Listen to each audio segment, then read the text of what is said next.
Hello and welcome to the Live as Lions podcast, where we are in pursuit to live wild and free. In today's episode, we're talking about culture shock. That's right. So we thought that since right now our family is dealing with culture shock because of the international move we just did, that this would be a great episode to do right here, right now. So over the years of traveling around the world, we've become experts in understanding and dealing with culture shock. We have found that when not dealt with properly, culture shock can be paralyzing in essential areas of our life and emotional health. And so in this episode, we wanted to pass on to you guys what we've learned about culture shock so that you can be wild and free when traveling or moving around the world. Okay, Liz, so before we go further into it, let's define what is actually culture shock. Yeah. Okay. So culture shock is a sense of anxiety, depression, or confusion that results from being cut off from your familiar culture, environment, and the norms when living in a foreign country or society. Those experiencing culture shock go through distinct phases of euphoria, discomfort, adjustment, and acceptance. I have experienced very different levels of culture shock. You know, growing up in Europe, it was very normal or common to cross the border and be with people who speak a different language. So that was a very mild culture shock because things still look the same. You're used to how the architecture is. The food might even still be the same, but the language changed. So and I remember the first mild culture shock that I had as a kid was going to sports camp in France. And suddenly being confronted with a French toilet, you know, a squatty toilet. And I was like, my goodness, do you sit on the hole? Like, how does this work? It was a challenge, you know, and a learning curve. But that was my first mild culture shock because I've never seen anything like this before. And then thinking back, my first major culture shock, that was when I lived for a couple months in India. That's where I found myself quite overwhelmed because there were so many new and unfamiliar things on the daily, you know, positive and less positive ones. From food to smells to tastes, black boogers, fascinating things like people in rickshaws or cleaning your ears on the side of the road, you know. What? Eating with your hands. Why is there no toilet paper? Oh, yeah. You know, all these things. That was just a lot to take in. And that's where I definitely remember I was in a hard culture shock. How about you? Do you remember when you experienced your first culture shock? Well, unlike Europeans and like many Americans, I didn't just jump over to other countries as a normal. In America, it's not always so normal for you to vacation in other countries unless, you know, you're at a certain wealth. But I didn't leave until I was 20. And that's when I actually came over to Germany. But it wasn't just going to Germany. I feel like in that first 6-month period, I had been to like over 7 countries at the same time. So I was you kind of had to catch up, huh? Yeah. I mean, it was like this explosion of seeing the world in a very short period of time and never having seen it before. And so it was so much to take in at one time. Like I was in Germany, and then I was popping over to Czech Republic and to Poland. And then we went down to Africa, to Cameroon and Chad and Ethiopia. Did you check out France? They have squatty toilets. Squatty toilet. The French are like cussing you out right now. I love the French. Yeah, what are they? But hey, man, that was an experience, you know. That's true. I will never forget it. You will never forget your first squatty. No, but it was just so many different, like you're saying, it was so many different cultures and languages and understandings. And I found that I was just constantly in a state of feeling like I didn't understand what I was supposed to do or how I was supposed to do it. And I was always feeling like I was offending somebody. So, you know, whether it was in Germany and it was just, you know, the way you're supposed to. Don't worry, you cannot offend Germans. There's no humor in general. So you just feel like you insulted somebody. You just always feel like you're in a constant state of offending. But, you know, whether the customs there was offending somebody, or then you'd go to, you know, to Chad and to Cameroon, and something that you were doing there was offending somebody. Oh my gosh, I remember this one time I was walking with my friend, and he was from the culture, and he had said, Liz, what are you doing? Like, why do you have an ankle bracelet on your ankle? And I just remember looking at him going, okay, what now? What is this jewelry that I'm wearing? How is this offending somebody? And I said, what's wrong with it? And he said, well, that means you're a prostitute. Oh. And I was like, oh my gosh. Okay. That escalated quickly. Right. Very quickly. So that came off. So it was all of this. You called your mom, you were like, thanks, Mom, for that ankle bracelet. Thanks for that Forever 21 cute little jewelry that, caused a lot of havoc. Anyways, so that was for me, it was wonderful because I was experiencing all these cultures and language and seeing the world, like getting out of America and just seeing how vastly different the world was. But it was so much for me. And I remember when we actually got back to Germany after all these travels, I called my dad. I was like, Dad, I'm just really sad and depressed, and I think I'm homesick. And I was just looking for that comfort. And my dad was like, I think you have a vitamin D deficiency. You grew up in Florida and you're used to a lot more vitamin D. The cognitive explanation must be you need sun. You need sun. And I remember just being like, what? That was not the comfort I needed. Of course, I went out and I sat more in the sunshine, and I did momentarily feel better. But really what I was looking for was somebody to identify that what your experiencing is just a grand sense of culture shock, and not just from one culture, but from many different cultures, and that all those feelings of anxiety and depression and confusion are actually just normal feelings of culture shock. So thinking about these travel scenarios, what would you say was the common denominator in all of these culture shocks? Well, I think that always feeling confused and feeling like I was offending people and not really understanding what to do was really just coming from feeling I had a lack of control, because I didn't understand what was going on. I didn't understand the culture. It was all very new. And when you feel that way, it really is just feeling like I'm out of control. I don't know how to control my surroundings, and I don't know what I'm supposed to do to feel in control because I don't understand the customs and the culture. Mm-hmm. Right. I have taken teams to Africa and Asia. I worked internationally. And one of the key observations that really helped me with culture shock was the importance of cultural awareness versus cultural ignorance. So whenever we prepared ourselves mentally, what are we gonna see there? How is it gonna be there?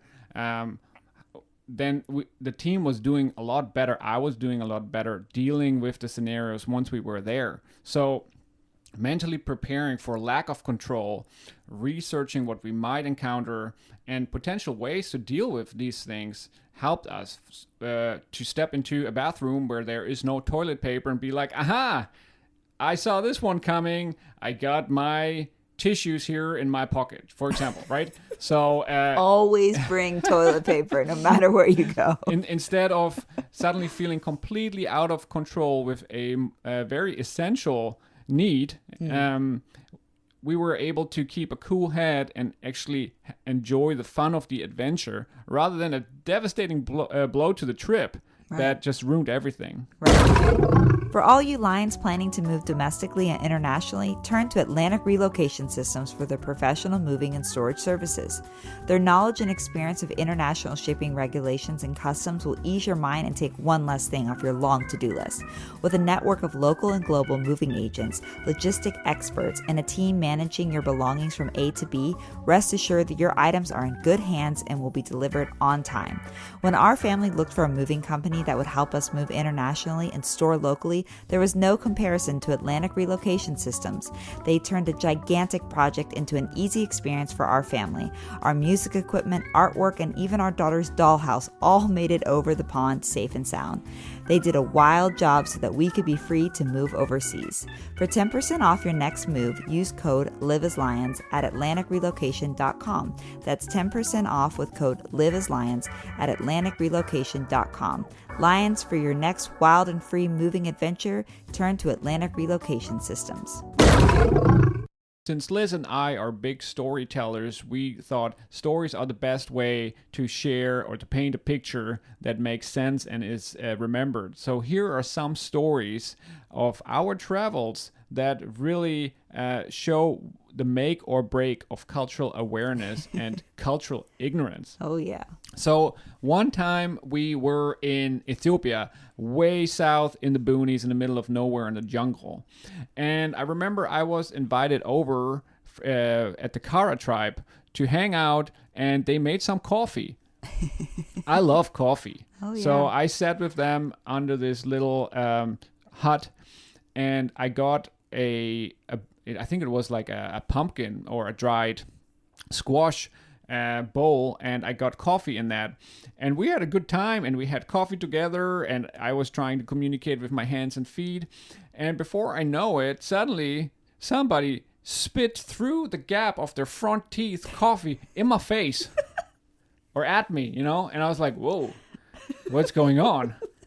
Because where I come from, if you spit at somebody, that's like worst case scenario of I don't want you here, or I'm insulting you. Yeah. So I was like, oh dang, what did you do? What kind of like hand feet communication did I do here? I'm sorry. And I was like, is everything okay? And then another person started spitting coffee at me, and I was so confused. And I mean, I'm glad I was going that way of being confused rather than just losing my shit, right? Because way to be sensitive there. I could see that another personality type is just going apeshit and just losing it, and they just go wild, right? So what happened was, what's the case in Ethiopia in the Kara tribe, in order to show respect and saying like, I love you, man, or good that you're here, this is great hanging out, they spit at you through their front teeth like a little coffee, and I didn't know that. So that could have escalated, and through my cultural ignorance, this could have really ruined my trip. Oh, yeah, totally. Right? And so later on, my friend explained to me what was going on, and I was like, oh, okay, all good. Can I spit back? And of course I spit back, because I mean, that's the fun of it. Anyways, that's one of the stories that I remember where cultural awareness versus ignorance really was a make or break when it comes to culture shock. Oh, yeah. Okay. So I remember the first time when I was in China many years ago, and everywhere we went, we were, standing in these lines, but they weren't really lines. They were just like herds of people coming around you. And then you'd get into the trains, and there were just literally people like the police were just shoving people into the trains. One more. Yeah, it literally felt like a herd of cattle being like shoved into the train. And that's efficiency. First off, I deal with being claustrophobic, and okay. I also found myself being extremely just agitated and angry of, why are these people touching me, and why don't they understand my personal space, and this is not okay. And I was getting my heart rate was so high all the time. And I just didn't understand why people were constantly just pushing on me, until I realized like, oh, lines look very different. And the definition of personal space looks very different. I don't think it exists. And so okay. And so, but finding myself being in that situation and not realizing that was going to happen put me into just constant panic, rage mode, and anger, and being like, get off of me. And people were looking at me like, I don't even understand what you're saying. Yeah, they were like, what's wrong with this lady? Yes, personal touch is always a big thing in foreign countries. I was once invited to a beautiful wedding in India. It was in the middle of nowhere in a small village. Oh, yeah. And it was amazing. The decorations were beautiful. The people were so joyful, and I had a blast. But something interesting happened. After getting to know the groom a little bit more, he suddenly grabbed my hand and gave me a grand tour of the village, holding my hand. And I was confused, because where I come from, holding hands is a very intimate thing. Yeah. I just got to know the groom. And so I was a little bit uncomfortable because I didn't know what's happening here, you know. However, you know, I'm a nice guy. I went along with it and I enjoyed the tour. And but it was definitely, I had the whole time this feeling of like, I don't know what this is. Yeah. This is really strange to me, coming from a Western European culture, you know. And so I wasn't sure how to read the vibes, you know, and I was like, okay. And later on, I found out, or somebody explained to me, oh, you know, that's a sign of showing respect, and that's a sign of a shine. It's a shining. It's a sign of hey, I respect you, I love you, I would love to show you my village. It's a sign of love, just like I like you, you know. Intimacy, but not in a romantic right? way. And that totally changed my or challenged my worldview, and it changed my perspective, because I was like, that's actually a very great thing that men in India show their love and respect towards each other by holding hands, and it is not a sexual thing, right? You know, right? So that, but again, here, cultural awareness could have helped me a little bit to not get such a strong blow from a culture shock, because that was a little bit of a shock for me, you know, and cultural ignorance. Let's say, I would have taken this the wrong way. I could have blown up, and I could have ruined the day for me and for the groom, you know, and the wedding, and the whole party was like, okay, the wedding is off, everybody go home. This German came in, wouldn't hold my hand. This German complained about me holding his hand. So, yeah. Yeah, I mean, I think the last one that I want to share is, I remember the first time that I was in Kenya, and I was supposed to be at an appointment at a certain time. And I was waiting for the bus to come to take me to the appointment, and the bus wasn't there on time. And I kept waiting and waiting, and it wasn't there. And people were waiting with me at the bus stop, so I knew I was at the right place. And I kept saying, where's the bus? And they kept saying, yeah, it'll come. And nobody else was very flustered by the fact that this bus was, you know, 15, 20, 30 minutes I late. would freak out if I'm waiting for the bus in Africa and it's not coming. Right. I was thinking, am I in the wrong place? What's happening? Is something wrong? And then I was getting really anxious that the appointment where I was supposed to be, that they were going to be really upset that I wasn't there on time. Eventually the bus came, and everybody just got on the bus. And I noticed that nobody was telling the bus driver, hey, you were late and we're frustrated about this. Everyone just got on the bus. Yeah. Oh, but, you know, I decided to tell the bus driver what I thought. And so I, you know, thought it was my duty as the white girl to come in and tell them, hey, you were late. And he just looked at me and he just smiled and was like, okay. And I was really just shaken by that, because I realized that wasn't a big deal, or that wasn't an offensive thing. And he was very relaxed by the idea that he was late. And then when I got to the appointment, I came in and I said, I'm so sorry, I'm late. And they were very relaxed by it. And what I learned in that moment was, you know, coming from the American and the German culture, where if you're late, you're offending somebody. Yeah. And as an artist who finds herself consistently late to things and very anxious about that, yes, it was a really beautiful moment for me, because I realized, oh, that doesn't have to be an offensive thing, and we can make space and we can make time, and we don't have to be so rigid about everything that we're doing. To be a little bit more relaxed about time, right? It's almost a little liberating coming from Western Europe, you know, that it's okay, you know, it happens. Chill. Don't stress about it. We still can get this done. Right, but my first instinct was to feel like I was so offended and I needed to correct. Yeah. So here again, cultural awareness saves the day. Cultural ignorance can ruin it. Absolutely. And the blow of the culture shock might ruin the day, might ruin the trip. Right. So as you can see, we had our fair share of culture shock. And in order for you to enjoy your travels and stay wild and free, we gathered juicy wisdom and advice about culture shock. When it comes to short-term travels, we make sure to check the following criteria. Language. So we always try to figure out the basic language in order to communicate on just a simple level. So your hellos, your thank yous, how much does this cost? Where is the toilet? Basic language. Body gestures. It is very important to figure out upfront what is offensive and what is acceptable.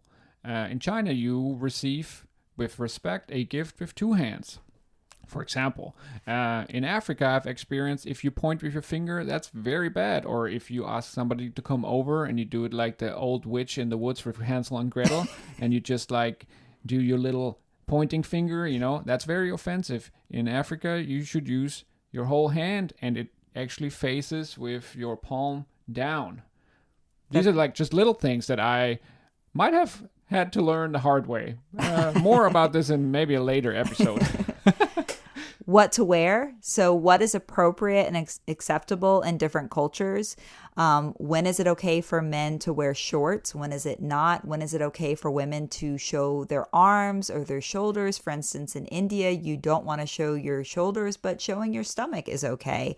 And so knowing exactly what to wear and what not to wear so that you're not put in a situation where suddenly a bunch of people are just staring at you because you're very offensive in what you're wearing. Food. What to eat, what not to eat. And should I stay away from meat? From what kind of meat should I stay away? Oh, wait, these pigs are actually eating your garbage. I might not want to have a pork hamburger today. Or what does spicy mean? Because your little bit spicy might be me, it burns twice. Or are you preparing your vegetables with tap water or bottled water? Trust me, Liz and I, we both have also our fair share of parasites, So we know how that ends and how that feels, and you don't want to go there. Those are the treasures that you don't want to bring home from countries. The treasures from street food are not well researched. Absolutely. But totally worth it, right?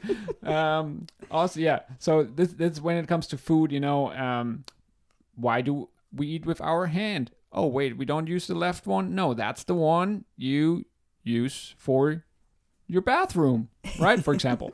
Exactly. How do you travel and how do you get around a country? So what are you going to use to pay? Are you going to use your card? Does your credit card work in that country, or do you need cash? I've been in so many situations where I thought, oh, my little MasterCard will just work worldwide. But guess what? In the tribes of Thailand, it didn't work. So making sure to know what kind of cash you need and a really good exchange rate. Also getting around. Are you going to use a taxi? Are you going to use a train? If you're going to use a train, are you prepared to be in a train with a bunch of people? What are the customs of that train? Do you sit? Do you stand? Just kind of getting to know before you go, how am I going to actually get around town and what is that going to look like and feel comfortable for me to doing that? My favorite category, bathrooms. Yeah, if you guys didn't know, Uli loves talking about toilets. And here's why. It's one of the most important categories when you travel. It's true. Because everybody needs to deal with it. Everybody needs to face it. It will be a challenge. Yeah. And nobody likes to talk about it because it's the most intimate thing you do not want to talk about in public. However, breaking the mold. Yeah. And actually bringing up, this is not as easy as I thought it would be at home, really it dampens the blow from culture shock. It makes everybody laugh, and it gives everybody the opportunity to share, this is actually what I'm dealing with, you know? And talking about it up front, researching it really helps to have fun on your travels rather than being always stressed about I need to go to the restroom. Okay, so is in this country is a toilet culture in this country used to toilet paper? Do I throw the toilet paper in the toilet or does it go in a separate bucket? These things are very important. How do you aim on the squatty? Are there techniques and tricks? Should I bring a buddy? Trust me, I wish I sometimes had a buddy. You know, my goodness, I think we have so many stories, just toilet stories, that we could make a whole episode on this. Yeah. Brilliant. However, Wild and free in the toilet. wild and free, pooping wild and free in the nations. Okay. Anyways, these are just like little things, that really makes it easier to go out, have fun, be wild and free. And when something happens that's outside of your comfort zone or something that is not usual for you, to still enjoy the moment and cope with the indifference and the culture shock. Absolutely. So these are the ways that we prepare for culture shock when it comes to short-term trips, but permanently moving internationally is a whole new game. You arrive and you don't have a return ticket. When we were preparing as a family for our big international move to the United States, we wanted to gain the advice and wisdom from our friends who've gone through it before. We have many friends who have lived abroad and they have many experiences with culture shock. And so we asked them today to tune in. And we have friends that are Syrian refugees who were forced to move. We have friends who are businessmen starting companies in foreign countries, to people who, just like us, who relocated their families abroad. And we asked them to answer the following 2 questions. Number 1, what was the most unexpected thing that you faced when moving to a foreign country? And number 2, what is your most valuable tool to dealing with culture shock to stay healthy in a foreign country? So let's hear from them now. Veer from India moved to Florida, United States. The most unexpected thing for me was the overwhelming choices in even the basic necessities. From India, I was used to maybe 1 or 2 choices, and suddenly I'm in Walmart and there's a wall full of toothpastes for me to choose from.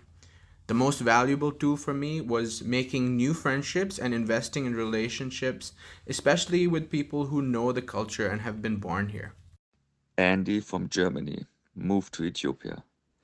The most unexpected thing moving to Africa was to see them doing obvious wrong without realizing it. The most helpful in my culture shock was to choose not to believe that they are wrong, but to invest time to find out the why behind it. And even if it would make no sense again, to choose not to judge through my glasses. Hi, my name is Chieko from Japan. We lived in Germany for 5 years, then last fall we moved to Spain. The most unexpected thing I faced when moving to Spain was so many people knows about umami. Do you know umami? Umami, which is also known as monosodium glutamate, is one of the core 5th tastes, including sweet, sour, salty, and bitter. The most valuable tool to deal with culture shock to stay healthy?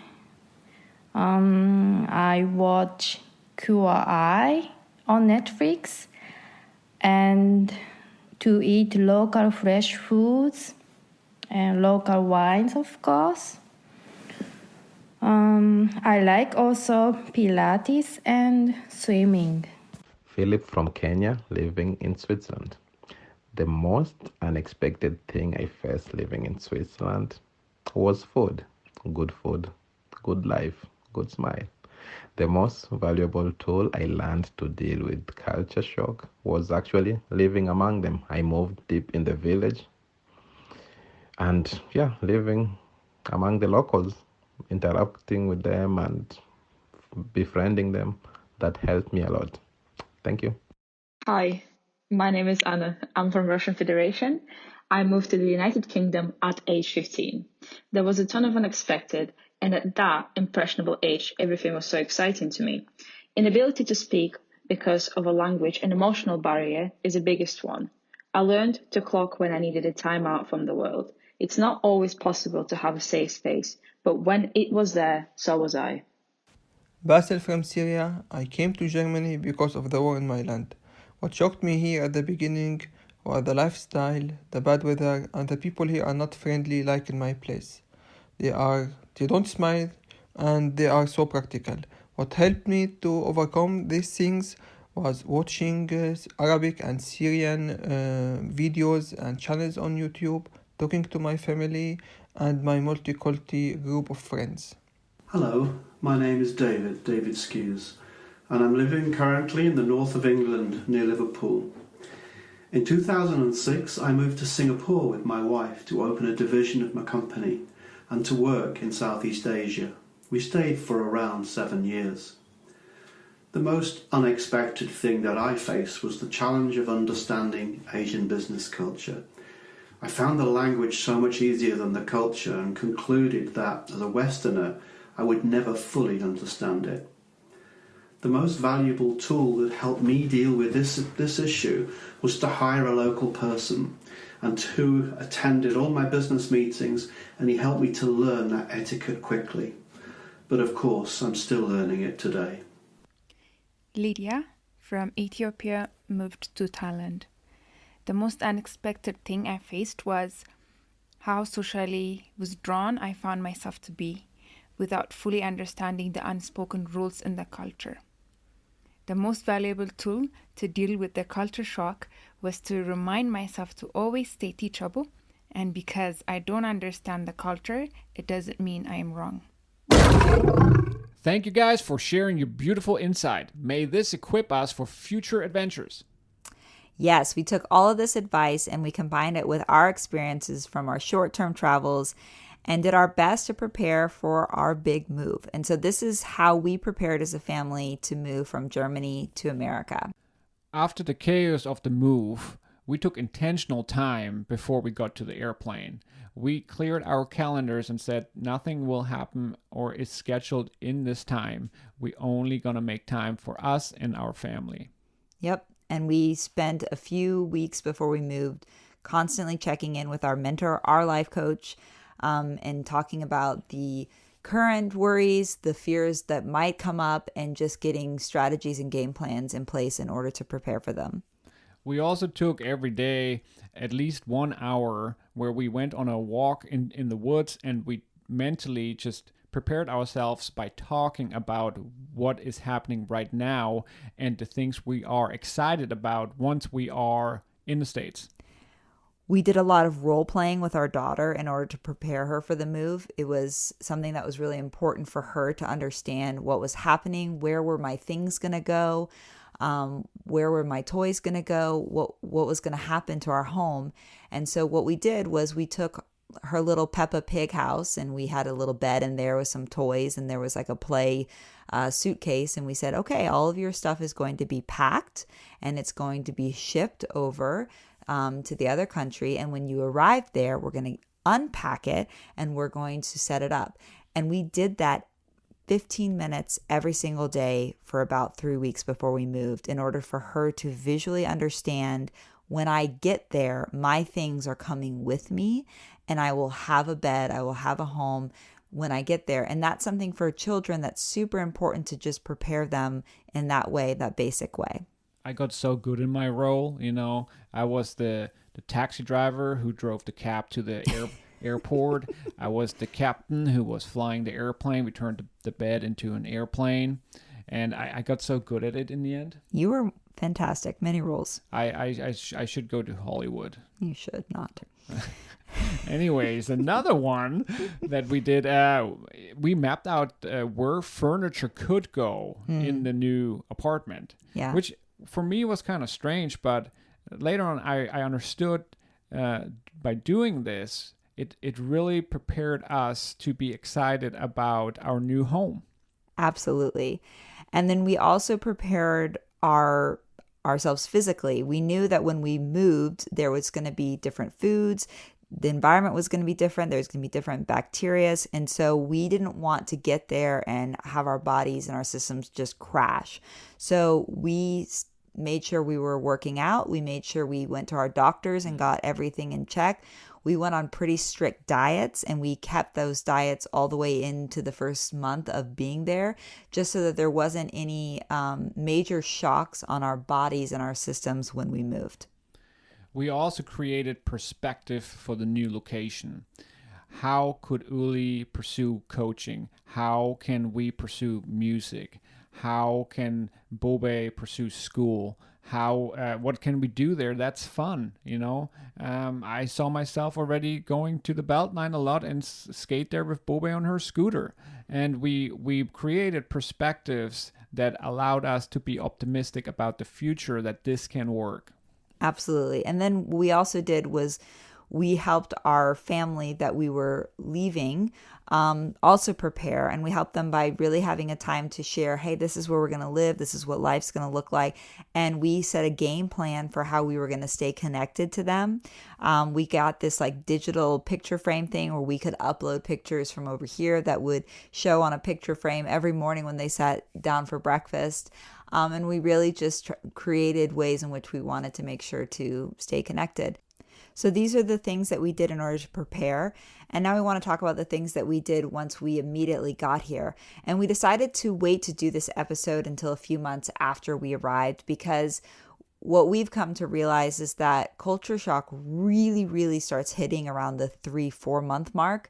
At the beginning, it's all roses. You're excited. You might be a little confused, but you're going out and you're just really excited about the world. It still feels like a trip. Right. You still are on this like vacation kind of mode. But then the 3-4 month mark, when you realize I'm not going back, I live here, I'm starting to get bills coming to my house in my name, and I have a license plate. Okay, it's starting to feel real. And so we wanted to talk about what we have done over the past couple months in order to now combat those culture shocks.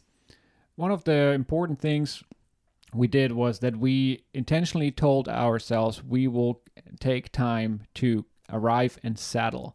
We are not going to stress. We need to work now. We need to get back on the horse. We need to try hard in order to make this work. But we intentionally said, no, we will arrive. We will not jump into action. We will just enjoy our arrival and take in the new scenery. Absolutely. And so when we arrived, we focused just on keeping our world really small. We made our home feel like our home. We didn't go out a lot. We unpacked. We put pictures that were from our last home on the walls. We created our daughter's room very, very similar to how it was before, so that she knew, okay, this is my room. All those things that we had role played and prepared for, they're here now. And we just tried to keep our world small. We noticed at the beginning when we started going places, it was kind of too much. It felt a bit overwhelming, especially for our daughter. So we just tried to keep the boundaries as small as possible. We also started a ritual every day in order to make the culture shock normal to us. Every day at dinner, we talked about what was your best part of the day and what was your worst part of the day. What did you encounter that was amazing, and what did you encounter that was foreign, weird, strange, And we talked about it, and we laughed about it, and we joked about it in order to process it. And we made sure that we kept all of the languages in our home at the beginning. So we did that we would have German radio on, or we'd watch the news in German or TV shows in German, and also in Mandarin, because our daughter is from China and she speaks Mandarin. And so we made sure that the languages that are normal to us were languages that were constantly being spoken, but also being heard around us. So it wasn't just our family, but it felt like in the environment, there was other people speaking those languages that made us feel like we weren't completely and totally alone. And that's a big thing, is that when you're listening and watching TV in your mother tongue, it helps you to just feel regulated and calm down a bit. A key element for me was continuing routines that we started already in Germany. Workout routines, daily routines like going for a walk, when we have dinner, or how do we have dinner together, that we all sit together and we talk, but we continued routines that were familiar to us. So they made us feel more like everything is okay. We are in control. I know what we're doing here because it feels familiar. Right. So our approach to the long-term culture shock was very different from the short term. The short term is kind of like, get ready for everything to be very different, and you need to adjust to it being different. and you need to go with it. Whereas we were trying to make sure that everyone realized that, hey, we are still our family. We are still our cultures coming into this new culture because we're going to be here and settling here for a long time.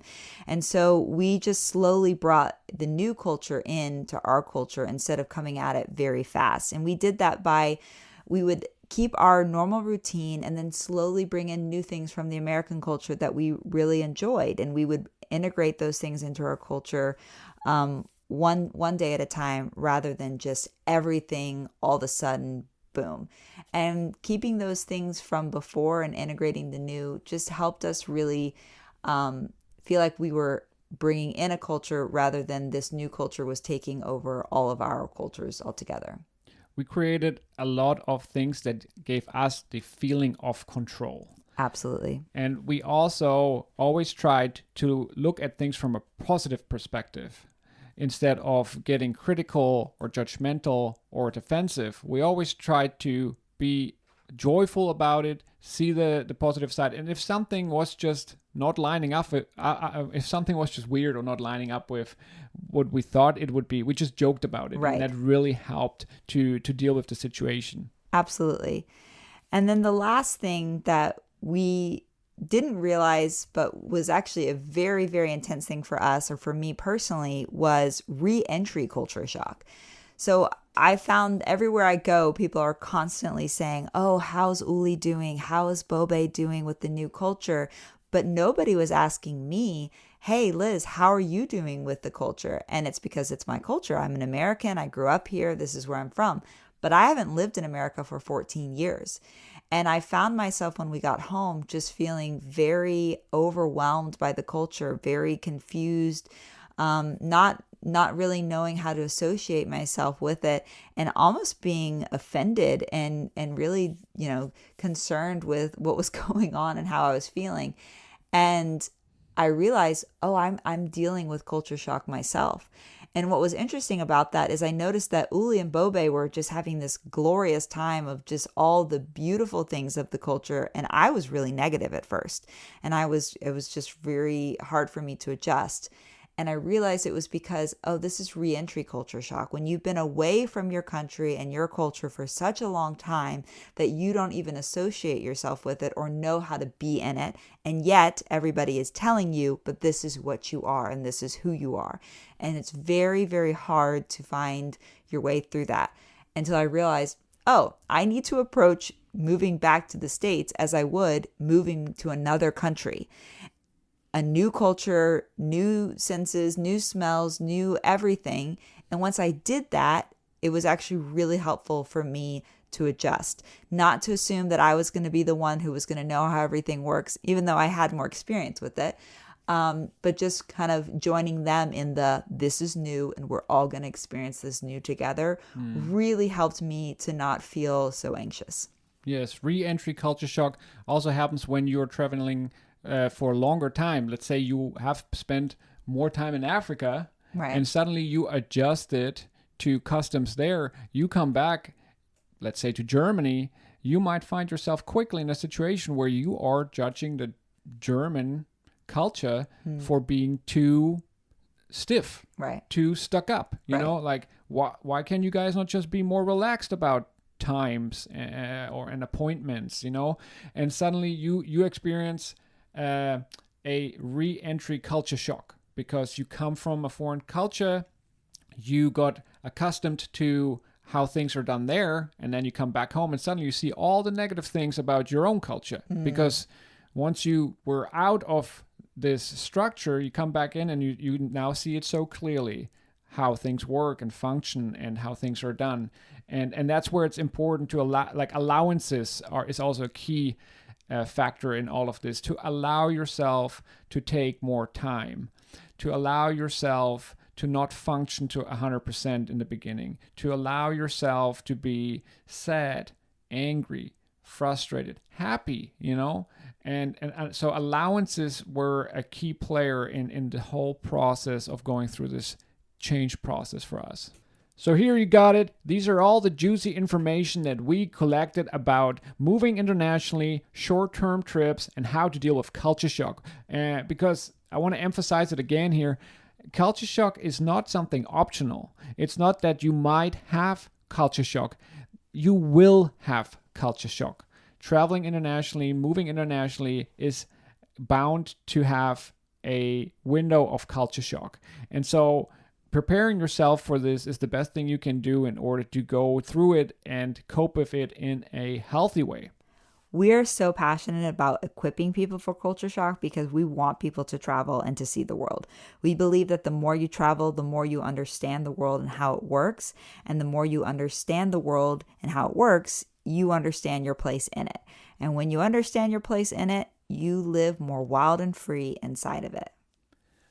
Yes, traveling widens your horizon, and furthermore, being equipped well for culture shock helps you to reduce anxiety, judgment, prejudice, and even racism. So the key word here is also to build a healthy resilience in order to discover new countries and be in a position of mental and emotional wellness, and step out there, see new countries, new cultures, new customs, and instead of getting overwhelmed by fear and get paralyzed, So in the next episode, we will look at this from a coaching perspective, and we will look closer what resilience is, how to build resilience, and how it can empower you in processes of change. So today we're going to leave you with our song from Liz and the Lions called Mr. Tortoise. This song is about the little Mr. Tortoise, a badass, who chose to leave his comfort zone and home to pursue his dreams, live wild and free, and accept the change and challenges and probably culture shocks that come with that. And as he sings, may you too leave your shelter, increase your view, false comfort, safety, no more bind you. Trust in God, for he is with you, love and mercy right beside you. Okay, Lions, so until next time, live wild and free. And always bring your toilet paper. Mr. Tortoise in his tortoise shell drinks a cup of tea, it feels so well. Suddenly in his head there's a bell. He tries but he can't repel a little voice in his head, so to speak, reminding him of his true heartbeat. Called to save the world out there. And the voice sings and makes him aware. Let's sail the seven seas, the monsters and beasts, monsters and beasts. We overcome death and disease, death and disease, death and disease. The little turtle is scared and hides, suddenly facing their two sides. Say survive or go be alive. The voice again gave him this drive. Let's sail the seven seas, for monsters and beasts, monsters and beasts. We overcome death and disease, death and disease, death and disease. They hung me up on hands like nails. It was heads or tails, but hey, love never failed. Strength is resting, courage growing. Faith is tested and character showing. So let's get up. It's chasing dreams time. 'Cause the dreams we have are our next milestone.